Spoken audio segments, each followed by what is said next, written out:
Hi అండి, అందరికీ నమస్కారం. వెల్కమ్ టు అవర్ ఛానల్ తెలుగువారి ముచ్చట్లు. ఈరోజు మనం ఒక కవిత చెప్పుకుందాం. ఒక తండ్రి గోడు. రచయిత డాక్టర్ ప్రభాకర్ జైని గారు. కోడలు కస్సుమంది, కొడుకు బుస్సుమన్నాడు. నా మది కలుక్కుమంది, మనసు మ్లానమయ్యింది. గుండె పొరల్లోంచి దుఃఖం పొర్లుకొస్తుంది. అవమాన భారం తట్టుకోలేక తిరగబడుతుంది మనసు. ప్రశ్నిస్తుంది మనసు, మనవాళ్లే కదా, ఒక మాట అనకూడదా అంటే వినడానికి ససేమిరా మొరాయిస్తుంది. ప్రతిరోజు, ప్రతి క్షణము, ప్రతి సందర్భము ఈసడింపులను, అలక్ష్యాలను భరించడం ఎందుకని ప్రశ్నిస్తుంది. కొండల్ని పిండి చేసి హిల్స్లో నేను కట్టిన దివ్య భవనంలోనే అంటరాని వాడినైనందుకు ఆక్రోశిస్తుంది. అష్టైశ్వర్యాలను దారపోసామే అడుక్కు తినడానికి ఎందుకని ఆగ్రహిస్తుంది.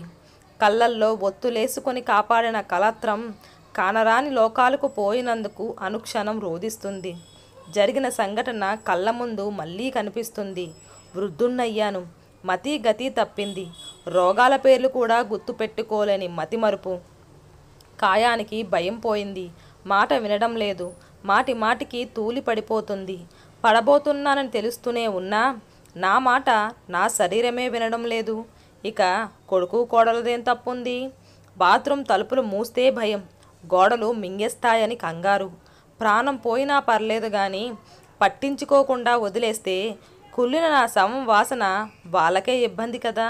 అందుకే తలుపులు ముయ్యను. అది కోడలు చూసింది. చిచ్చి అని ఏసడించుకుంది. ఫిర్యాదు అందుకున్న కొడుకు పరుగున వచ్చి చీవాట్లు పెట్టాడు. కోడలు కస్సుమంది, కొడుకు బుస్సుమన్నాడు. నాకు నవ్వొచ్చింది. చిన్నప్పటి ముచ్చటొకటి గుర్తుకొచ్చింది. నా కొడుకు బాత్రూమ్ వెళ్ళాలంటే తల్లి పక్కనుండాలి. నేను తలుపు తెరిచి పట్టుకోవాలి. అంతులేని కథలు చెప్పాలి. అప్పుడే వాడి కాలకృత్యం పూర్తయ్యేది. ఇప్పుడు ముసలి తండ్రి చెయ్యి కొడుకు పట్టుకోనక్కర్లేదు.